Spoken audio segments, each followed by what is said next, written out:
67% of Gen Z report being lonely, and over 20% of those experience persistent feelings of isolation. So just going to the extreme of feeling like they have no friends.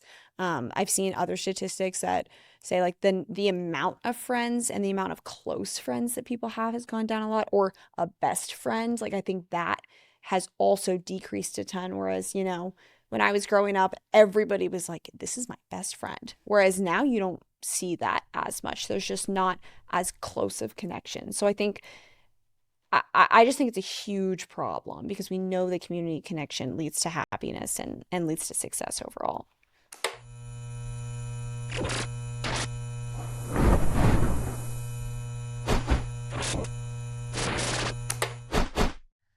Hello, everyone. Welcome back to Gen Z Unplugged. Today, we have a very interesting episode for you all. We are going to be talking about loneliness, which we've talked about a little bit in other podcasts too, but today we're going to deep dive into it more.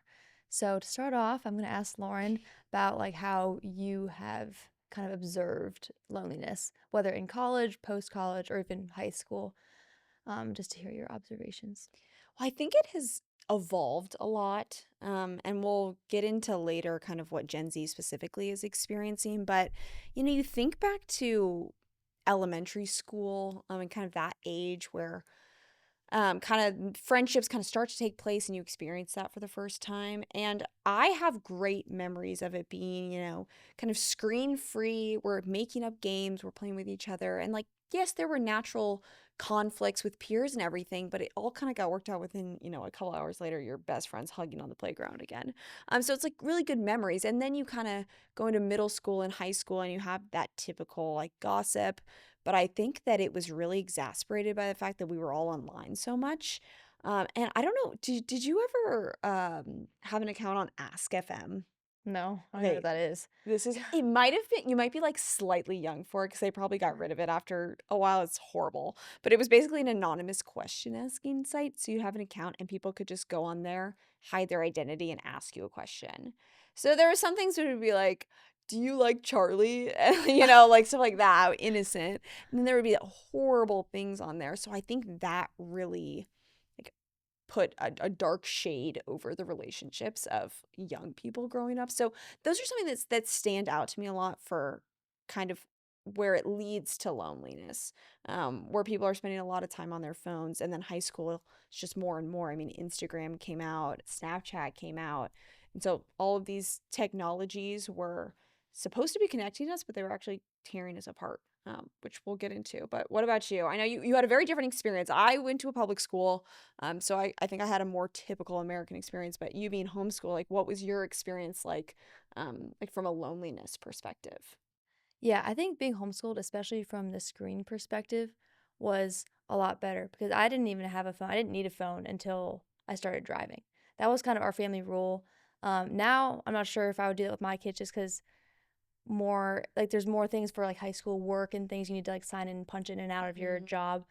For my little brother, for example, he got a phone before he started driving because his job required a punch in and punch out on this app or something. Yeah. So it's a little different now, but for me, when I was growing up, didn't have a phone until I started driving. So I think, like what you were saying, the elementary, middle school kind of era,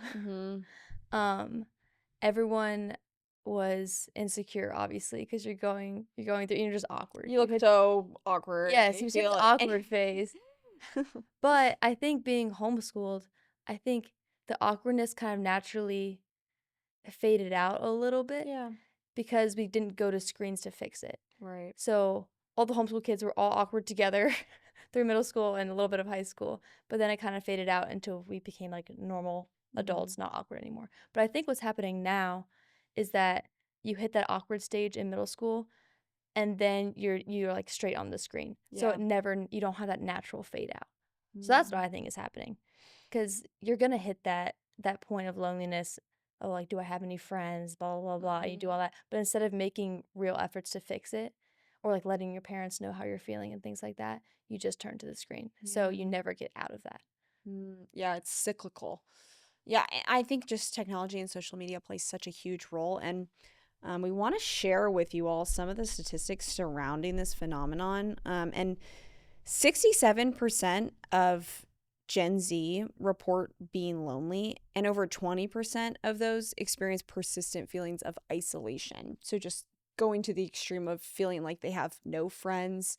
I've seen other statistics that say like the amount of friends and the amount of close friends that people have has gone down a lot, or a best friend. Like I think that has also decreased a ton. Whereas, when I was growing up, everybody was like, this is my best friend. Whereas now you don't see that as much. There's just not as close of connection. So I think, I just think it's a huge problem because we know that community connection leads to happiness and leads to success overall.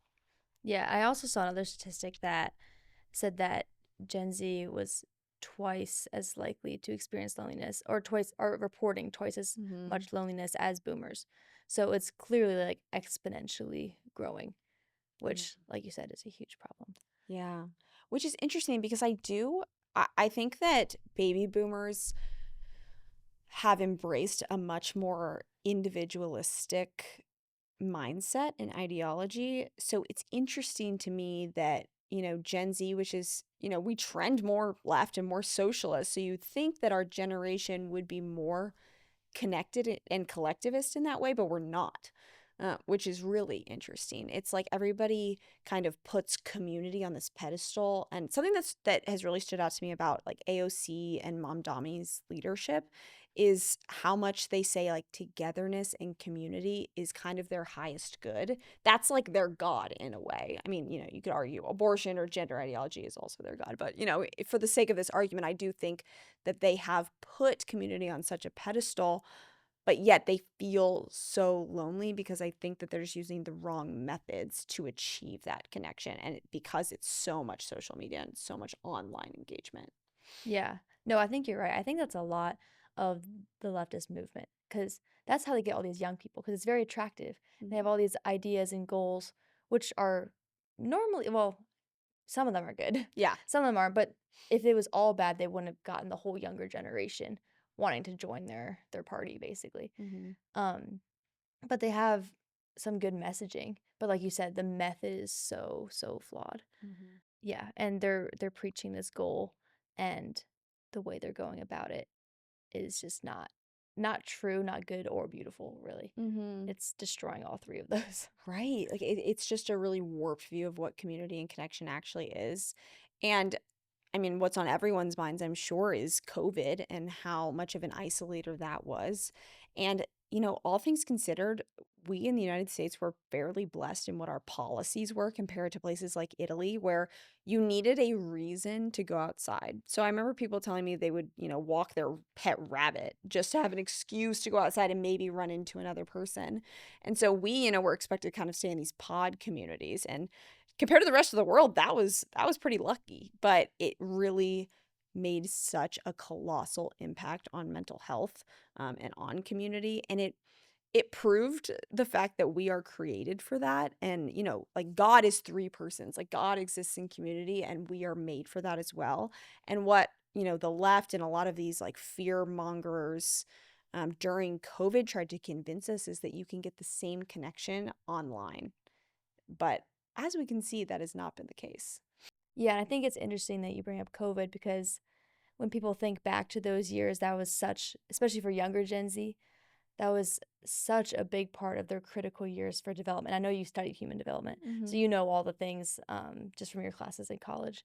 But there's so much that they missed, and I Mhm. know there's some people who are looking into doing studies on the infants that are growing up now, but the infants during the COVID years to see what the effect had with not seeing people's faces, Yeah. um, or 'Cause just those being, babies would be like 6 now, they'd be in kindergarten. yeah, Mhm. yeah. So it's interesting to see if those studies come out. Yeah, and what the statistics would be for those Yeah. because that was such a critical period.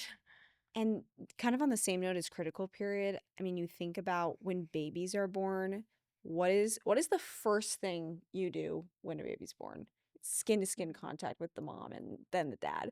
But that's not just a cute thing that people are doing. That is a way that actually promotes the production of oxytocin, which is the bonding hormone between baby and mom or baby and dad. And so that actually does something. And that's what happens when, you get older, where that becomes like less, critical, but it's still incredibly important. And I remember years ago reading that if you hug someone for 20 seconds, which is a really long time, so it's like gotta be someone you really like. If you hug someone for 20 seconds, it produces endorphins, which are like the feel good hormone. It's the same thing that happens when you exercise. And so those like that physical connection, in a platonic way, like, friends or family too, is actually does something chemical to you and actually does something to like in your biology. It's not just, oh, it seems good. And that's why when, I was studying all of this, and then in COVID they were trying to tell us that, well, you can be friends over Zoom and it's just the same. It's like I was like, I know that that's not possible, because I know that there's something that happens when you're face to face with someone, when you like have the ability to like, shake their hand, hug them, whatever, that actually does something to you rather than just being a symbol. Yeah, and I think after being post grad too, that's easy to see just in my own life. Even ignoring all the science, which is very important, but even if you take that out, it's like I'm not as close to the friends that I don't see Right. that I don't see in person. And we do text a lot. Like we're pretty good texters every day, every other day kind of Mm-hmm. thing. But that you are just missing a connection. Yeah. And that's a natural thing to pull, like that friendships kind of go in and out during your life. But if you're physically apart and you're not having that face-to-face interaction, that's going to kind of speed up the process basically of maybe uh your friendship just not being as strong. And so because Mhm. kids aren't even having that to begin with, then they don't even know what friendships are. And then when they try to make friends, it feels like sad or awkward or like I don't know what to do because they're only used to like chatting on Snapchat or Instagram and things like that. Yeah, it's a completely different experience. They don't even know how. Right. I know, it's so sad. And um yeah, I like how you brought up the friends and like your long distance friends. I mean, there's a reason that we long to see people in person. And like my husband and I just visited friends, and we were in traffic for like 7 hours driving to the beach to see these friends. But once we got there, we're like, oh, this was so worth it because I get to be with you in person, and do the things we love to do together and all of that, and laugh. And like, I just love like laughter. I think is so good for you. Um, so yeah, it really is crucially important to actually have that face-to-face contact with people. Um, Yeah, I remember I went to go visit a friend in Connecticut last summer, and I hadn't seen her for like over a year and a half since my study abroad in mhm. Austria. And I saw her again for the first time after that, and I came back home and I was talking to my mom, and I was like, I just forgot how awesome she was. Yeah. Like I didn't forget, but it just yeah, I didn't like remember as much or something. I was so so happy to have that time with her Yeah. because yeah, just the connection. Yeah, it reminds you of like the fact that we're not just brains on sticks, Mhm. like we are embodied people, who are made to live like in a physical world. And yeah, I think people forget that. Like, I think that the increasingly atheistic worldview that a lot of people have is try to convince you that, you're just a brain that's walking around, and it doesn't matter how you interact with people or do things. And you see that with remote work too. I mean, people are like, happiness is decreasing and fulfillment is decreasing in work because of how many people are working online without being connected to their team. Or, having something to do every day where they actually, have to go and see people in person. So I think that's really contributed to it as well. So after COVID, I mean, you have the effects of COVID itself, where you were not permitted to see other human beings. And then the fact that so many people did go remote and stayed remote after that. And like the quality of work has decreased because of, people aren't connecting, and they aren't getting that level of connection in the workplace either. Yeah, and even productivity is going down too. Mm-hmm. So it's like mental health is going down and product. So not even, I mean, probably some people do thrive in just remote, but for the majority, like you need to see people, Yeah.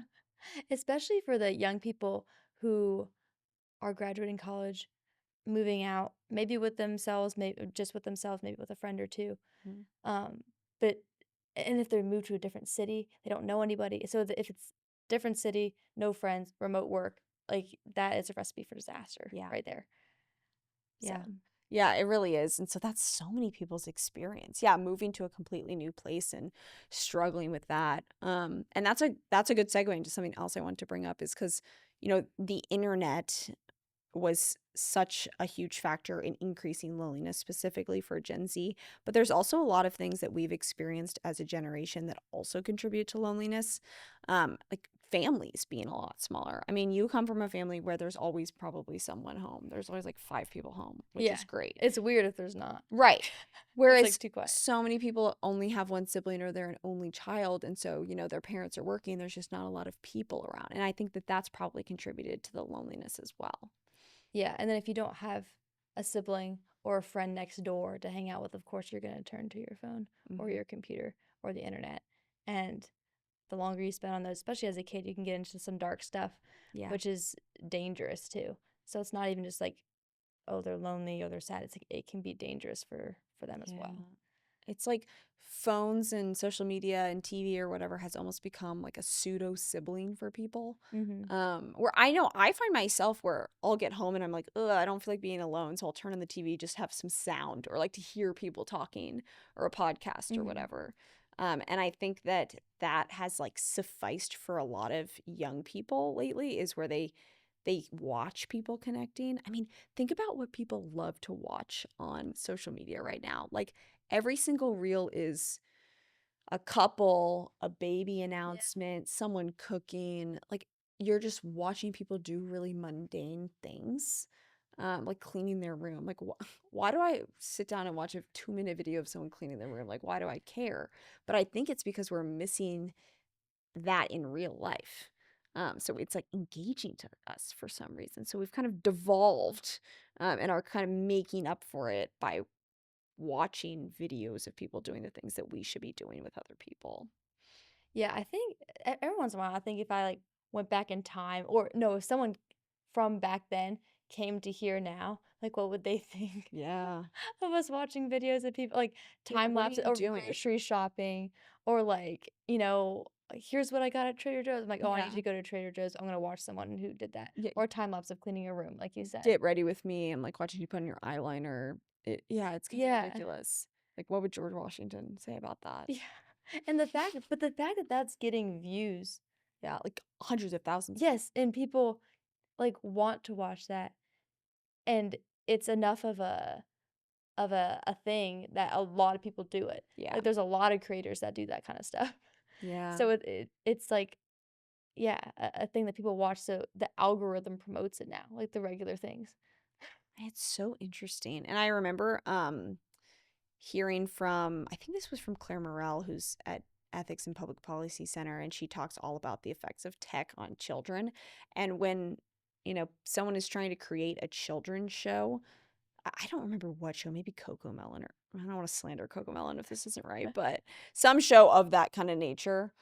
Um, they would take, a child who was testing the TV show that they'd created, and they would put on the show, and then they would put on a video of like someone vacuuming the carpet. And if the child was focused on the vacuuming rather than the show, they would like increase the frame rate, increase the colors, increase the amount of characters in the scene.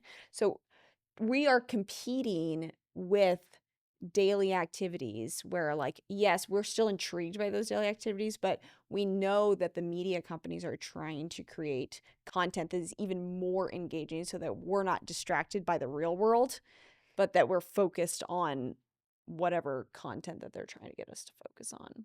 Yeah, another interesting subtopic in this realm is the disconnection in public, and how people are scared to even see real people. Yeah. Like, I was talking to a mom the other day, actually. It's one of my mom's friends, and I was talking to her because I know her kid. And so I was talking to her, and she was telling me how she went grocery shopping earlier that day. And she was like, yeah. And then I was like stressed because there was no self checkout. I'm like, oh, really? And she's like, yeah, I don't ever go shopping somewhere that doesn't have self checkout. So she has stopped going to Trader Joe's Wow. because there's no self checkout. Like, that's literally what she told me. And I was like, what? Wow. It's like we're terrified. And I'm very much guilty of that. I mean, I won't go out of my way that much, but I'm always going to choose the self checkout because it's just simpler to not interact with someone than to interact with someone. I, like, I'm a very social person, huge extrovert, and like if I'm even doing that, like think about the introvert. Like we're we're making ourselves terrified of talking to people so that now you have so many ways in public to escape talking to someone. I mean, you can now like plenty of restaurants you can just order without ever having to speak to a waiter. Yeah, Like the QR code on the ban yeah. QR codes in restaurants. That is ruining our civilization. But yeah, the fact that you can go through life without having to talk to anyone. I mean, in an airport too, like the checkout at the little mart you go to. Or recently I bought a salad out of a vending machine and I didn't have to speak to a single, which actually was really good. It was like a healthy thing. That's a side note.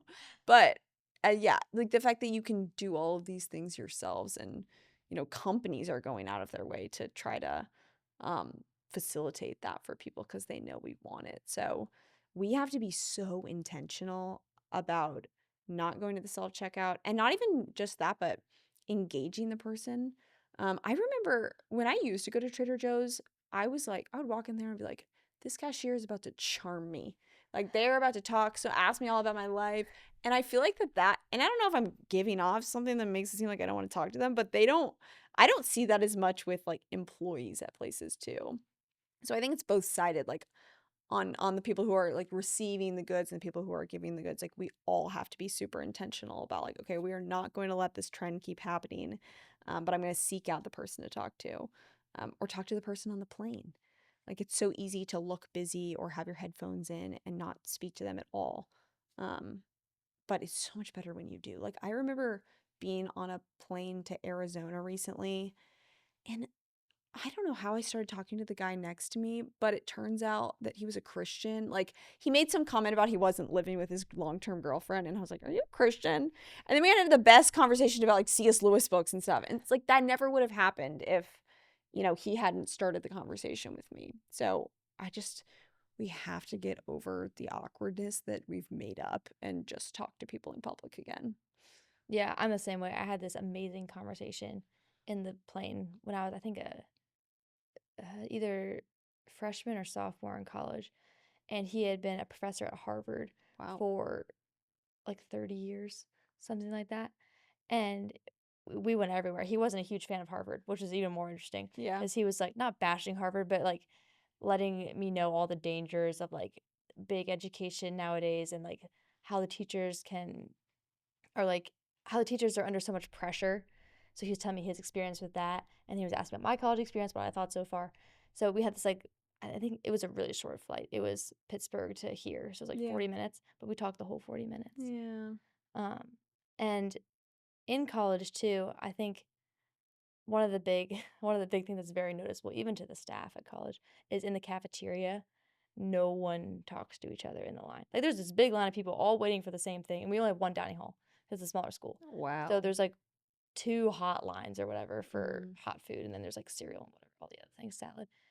Um, but everyone's in these like big gigantic lines, and they're all on their phones, and it's kind of weird to see because you see that long, and everyone's bent down, looking. Wow. And I've talked about this a few times, but yeah, I didn't have a phone growing up until I drove. But then in college, I went on the scholarship that they were offering $5,000 or 2,500 per Mhm. semester of you giving up your smartphone. Oh my gosh, I forgot you did this. So I did that because who's not gonna do it for that Yeah, much? I was like, sweet. take my phone, whatever. But I think I was a little bit of a different, uh, not their ideal, I guess, person to test that because I wasn't super attached to my phone to begin with because of my upbringing. But we had these meetings where everyone kind of shared their stories of, the week and things like that. Yeah. Um, but it was interesting because everyone who was on that scholarship, you could tell because the only people who weren't bent down in line were the people on the scholarship. I'm like, oh, you're at the meeting, you're on the scholarship, you're on the scholarship, and they're the only Wow. people in line. They're just standing there, and then half the time they'll like turn around and talk to the other person, and you can see the other person be like surprised that they're getting talked to in Wow. line, and I saw that from like across the calf. So, did you have essentially a dumb phone? Hmm. Like that could just call and text or something? Yeah. So, did you run into times when you like couldn't participate in something because you didn't have a smartphone? Well, because the school was aware of the scholarship, there wasn't, like, workarounds, Yeah, basically, so they made it possible, and there was enough people on it right. to where, they kind of changed things or made things possible. But I remember for, for the n I mean, there's only one dining hall, but there's, like, a little, cafe area. Mhm. My freshman year, you, like, go up and order, but my sophomore year, they changed it all to ordering online. So, there was a QR code or there was, like, you went online and did it.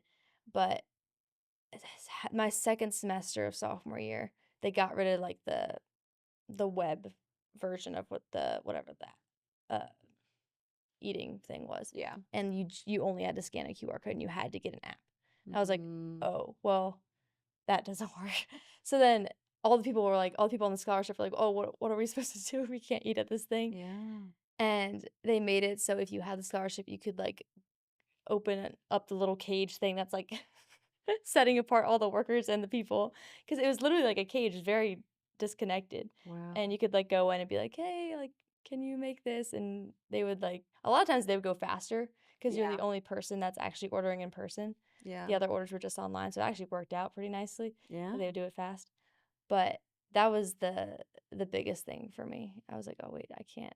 There was only 2 places to eat, the caf and that little place, and I couldn't eat at that place for, like, a month and a half because they were, like, trying to figure out what to do with all the Wow. scholarship kids. And that would happen so often outside of school, like, if you were doing that now, to Mhm. not be able to scan stuff. Like, I can't believe how many portals I have. I have so many portals. Yes. Like, every single doctor I go to, it's like, "Join our portal." So, I'm tired of that. But it's like your banking info, like your medical history, ordering at a restaurant, your boarding pass on your phone. I think they still do paper boarding passes, but I assume that that's probably gonna go at some point. Mhm. So I it's still print mine. good for you. That's safe.